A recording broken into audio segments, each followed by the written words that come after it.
Hello student, welcome to my channel. Student, आज मैं electrostatics का पार्ट 2 कर रहा हूँ। जैसे कि मैं आपको बताया हुआ कि एक पूरा प्लेलिस्ट बनना है इलेक्ट्रोस्टैटिक्स के पूरे यूनिट का एक प्लेलिस्ट बनेगा और मैं डे बाय डे इस वीडियो को अपलोड करता रहूँगा। और जो लास्ट टॉपिक था वो हमारा बेसिक नेचर ऑफ चार्ज था, तो वो वीडियो मैं अपलोड कर चुका हूँ। तो आप इस वीडियो से पहले उस वीडियो को देख लें, क्योंकि मैं उसी वीडियो को उसी वीडियो के आगे अब इस लेक्चर में बताऊंगा, ठीक ना। तो आज जो टॉपिक मैं कवर करने जा रहा हूँ वो है electrostatic series gold lip electroscope. इससे पूछा गया है क्वेश्चन कॉम्पिटिटिव एग्जाम में भी, पहले भी, और ये इंपॉर्टेंट है। Conservation of charge and mass relation, and last topic होगा इलेक्ट्रोस्टैटिक इंडक्शन, जो सबसे इंपॉर्टेंट टॉपिक है, ठीक है। तो आज सबसे पहली बात तो मैं करने जा रहा हूँ कंजर्वेशन ऑफ चार्ज। देखो क्या है ना, कंजर्वेशन ऑफ चार्ज होता क्या है। जैसे हम लोग पहले पढ़े हुए energy can nether be created not be destroy, ये पहले भी पढ़े हुए। उसी तरह charge can nether be created not be destroy, charge में भी यही चीज़ होता है, ठीक ना। देखो जैसे मैं क्या बता रहा हूँ, हम लोग इससे पहले क्या पढ़े कि चार्ज के बारे में हम लोग ये पढ़े थे कि फ्रिक्शन से चार्ज क्रिएट होता है, ये हम लोग पहले पढ़े हुए थे। देखो क्या है, अगर चार्ज के बारे में इससे पहले वाले लेक्चर में सब कुछ बता दिया हूँ उसके बारे में। एक अगर पॉजिटिव होगा तो दूसरा नेगेटिव, दूसरा नेगेटिव तो दूसरा अगर पॉजिटिव है तो पहला नेगेटिव, ये बात मैं आप लोगों को बता चुका हूँ। तो charge can nether be created not be destroy. जैसे पूरे यूनिवर्स का चार्ज मान लो जीरो है, जीरो है पूरे यूनिवर्स का चार्ज, ठीक ना। तो आप ये सोचोगे कि अगर जीरो है तो चार्ज फिर बनता कैसे है। देखो अगर यूनिवर्स का चार्ज जीरो तो जिंदगी भर जीरो ही रहेगा, ये कभी ना +1 हो सकता ना -1 हो सकता।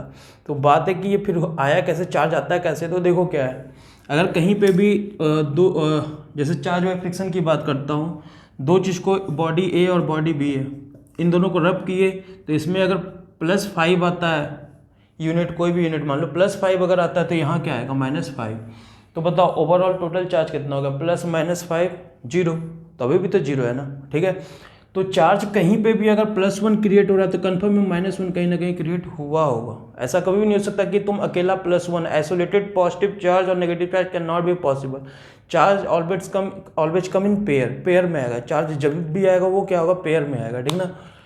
तो आइसोलेटेड चार्ज नहीं बन सकता कभी भी, +5 अकेला बना लो, +-5 ना बने, ऐसा कभी भी पॉसिबल नहीं है। तो इसलिए बोला जाता है charge can nether be created not be destroy. अगर तुम +5, पहले भी देखो चार्ज क्या था, जीरो, अब भी क्या है, +5 -5 क्या है, जीरो, ठीक है। तो एक क्वेश्चन ऐसा पूछा जा सकता है, मान लो 3 बॉडी है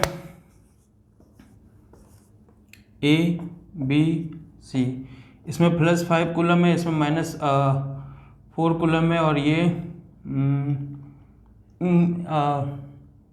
तो ये बॉडी को लाया गया, ये ऐसे बोल सकते हो +5 -4।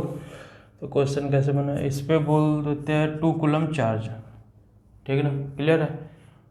ऐसे सपोज मान लो, अब बोला गया ना कि जो टोटल चार्ज इन सभी को मिलाया गया तो सभी के पास चार्ज जो हो गया, इसके जब इन दोनों को किसी भी तरह कांटेक्ट में लाया गया, ये तीनों बॉडी किसी भी तरह कांटेक्ट में लाया गया, ठीक है। तो अब इस पे चार्ज आ गया 4 कूलम, इस पे आ गया 3 कूलम, तो बताओ इस पे चार्ज कितना होगा, ऐसा क्वेश्चन पूछा जा सकता है। पहले क्या था, +5 -4 और 2 कूलम। अब क्या है, किसी भी तरह कांटेक्ट किया गया, जो भी है, इस पे चार्ज आ गया 4 कूलम, इस पे आ गया 3, तो बताओ इस पे चार्ज कितना रहा होगा, ये क्वेश्चन पूछा जा सकता है इस तरह का। तो देखो क्या है, पहले चार्ज कितना था, +5 -4 1 +2 3 कूलम था ना। तो चाहे कुछ भी कर दो, चार्ज का nether be created not be destroy. तो अगर पहले +5 -4 1 +2 3 था तो हमेशा क्या होगा, 3 कूलम ही होगा, ठीक है। तो अब बताओ 4 + 3 कितना हो गया, 7। तो 3 कूलम बनाने के लिए यहाँ पे कितना आया होगा, 4 + 3 7। तो अब यहाँ पे कितना होगा, -4 कूलम, 4 3 7 -4, तो ओवरऑल 3 बन गया ना। तो इस पर -4 कूलम रहा होगा, ठीक है। तो कंजर्वेशन ऑफ चार्ज के ऐसे बेसिक क्वेश्चन आ सकते हैं, ठीक है। तो देखो अब हमें ये पता करना था कि हमें कैसे पता चलेगा कौन पॉजिटिव किस पे नेगेटिव। तो एक सीरीज है, सीरीज जो ऐसे काफ़ी लंबा है, लेकिन जो इम्पॉर्टेंट सब्सटेंस उसका मैं एक सीरीज बना दिया, उसको आप लिख सकते हो। Glass, flannel, wool, silk, hard metal, hard rubber, sealing wax, resin and plastic.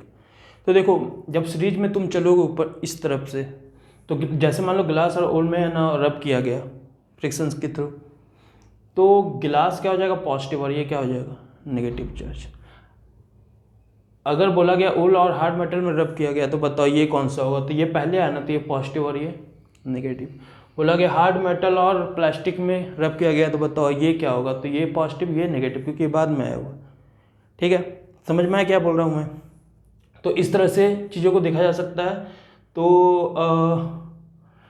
तो एक चीज़ जनरल बात याद रखो ना, अगर बहुत ये सीरीज पूरा याद भी नहीं रखते, एक चीज़ याद रखना कि जनरली प्लास्टिक नेगेटिव होता है और जनरली ग्लास पॉजिटिव होता है। तो कभी भी कोई पूछ दे गिलास को अगर हार्ड मेटल के साथ रब किया गया तो गिलास का क्या होगा, हार्ड मेटल का क्या होगा, तो क्या करोगे, गिलास पॉजिटिव हार्ड मेटल नेगेटिव, गिलास को सिल्क के साथ गिलास पॉजिटिव हार्ड सिल्क नेगेटिव। तो वो पूरा सीरीज ना भी याद करते तो ये दोनों का याद रखना, गिलास सबसे शुरू में आता है और सबसे लास्ट में प्लास्टिक। वैसे सबसे लास्ट में प्लास्टिक नहीं आता, जो इंपॉर्टेंट सब्सटेंस है उसका मैं एक सीरीज बनाया हुआ, जिससे क्वेश्चन पूछे जाते हैं उसका मैं सीरीज बनाया हुआ। ठीक है, तो ये हो गया। अब हम लोग आते हैं गोल्ड लिप इलेक्ट्रोस्कोप पे। देखो गोल्ड लिप इलेक्ट्रोस्कोप में क्या होता है ना, इससे ये पता करते हैं जैसे कोई भी ऐसा कुछ होता है बना हुआ एक जार होता है, तुम लोग प्रोजेक्ट में भी इसे बना सकते हो। ये मेटल होता है और यहाँ पे लिप लगा होता है, ये गोल्ड लिप होता है, ये गोल्ड लिप होता है। ठीक ना,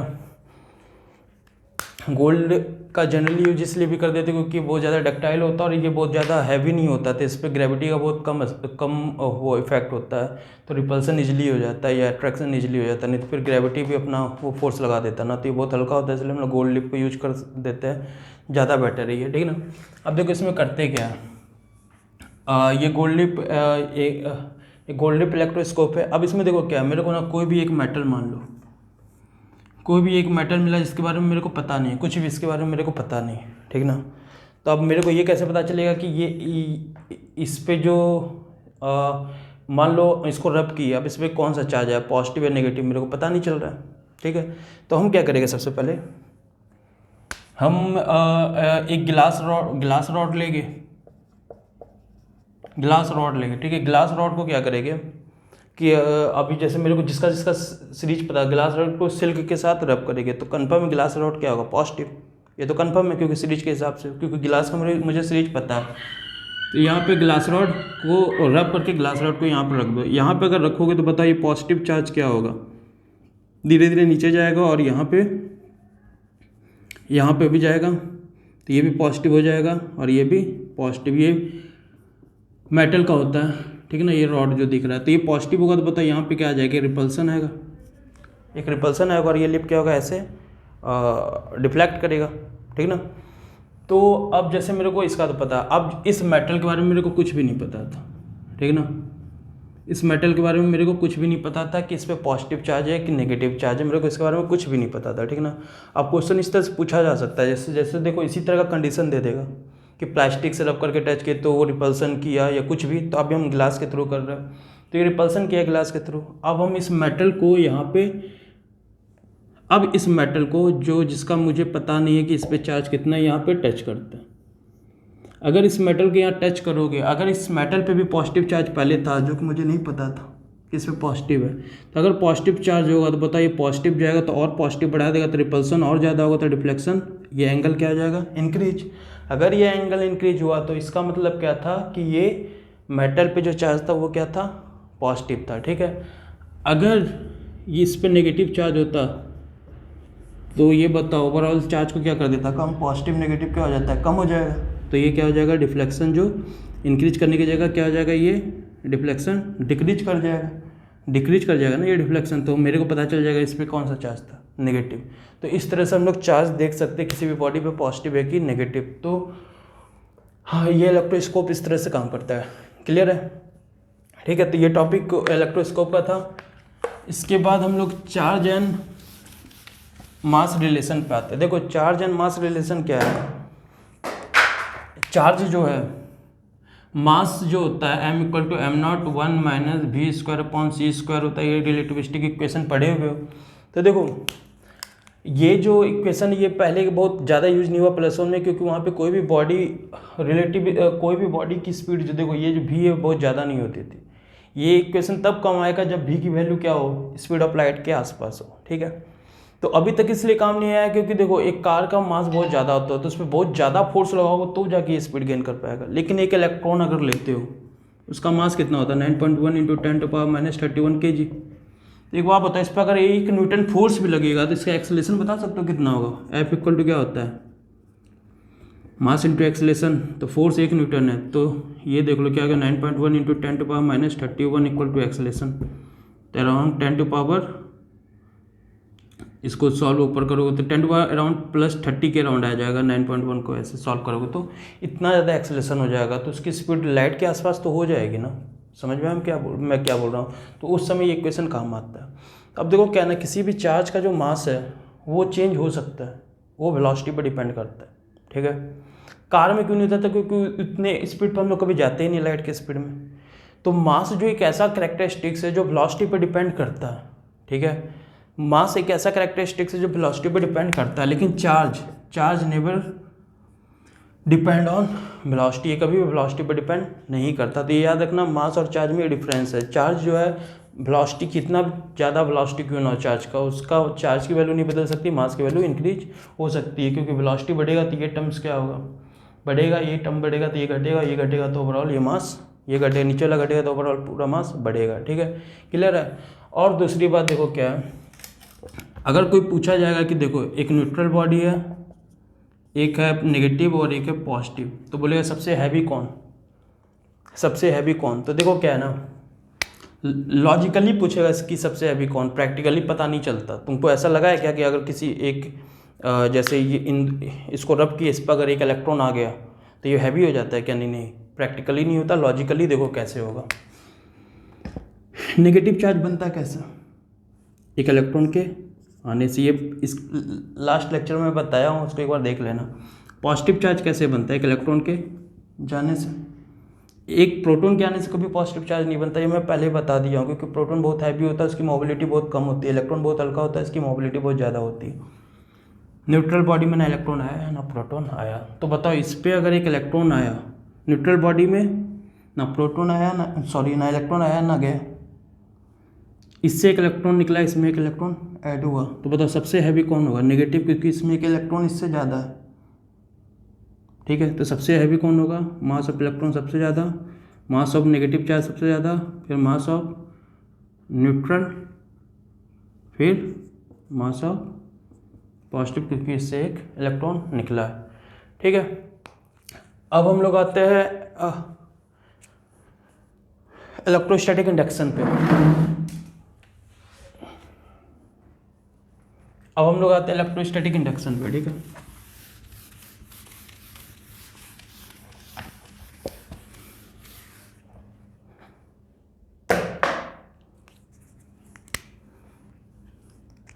देखो इलेक्ट्रोस्टैटिक इंडक्शन एक ऐसा प्रोसेस है ना जिसमें बिना टच किए हम लोग बॉडी को चार्ज कर सकते हैं।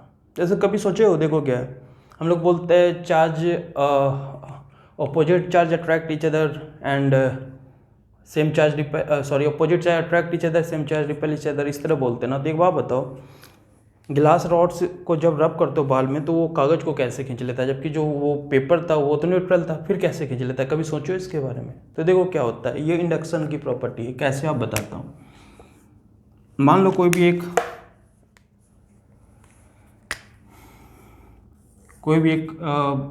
बॉडी है जो न्यूट्रल है, न्यूट्रल मतलब positive positive positive positive positive, उतना ही उसमें क्या है,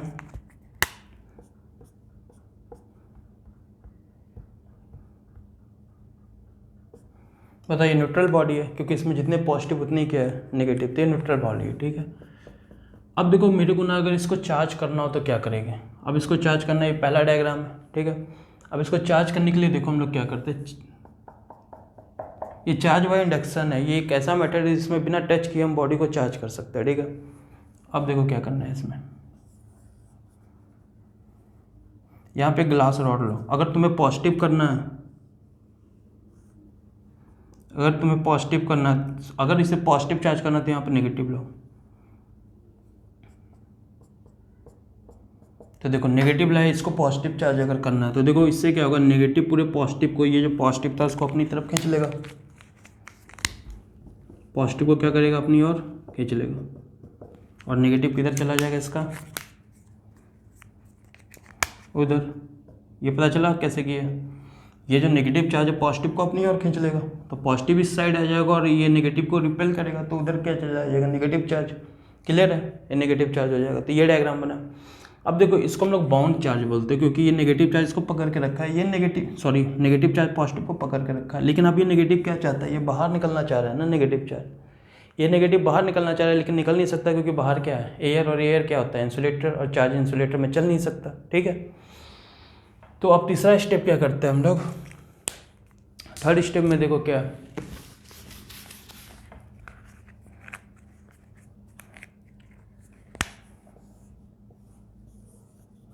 थर्ड स्टेप में हम लोग क्या कर रहे हैं,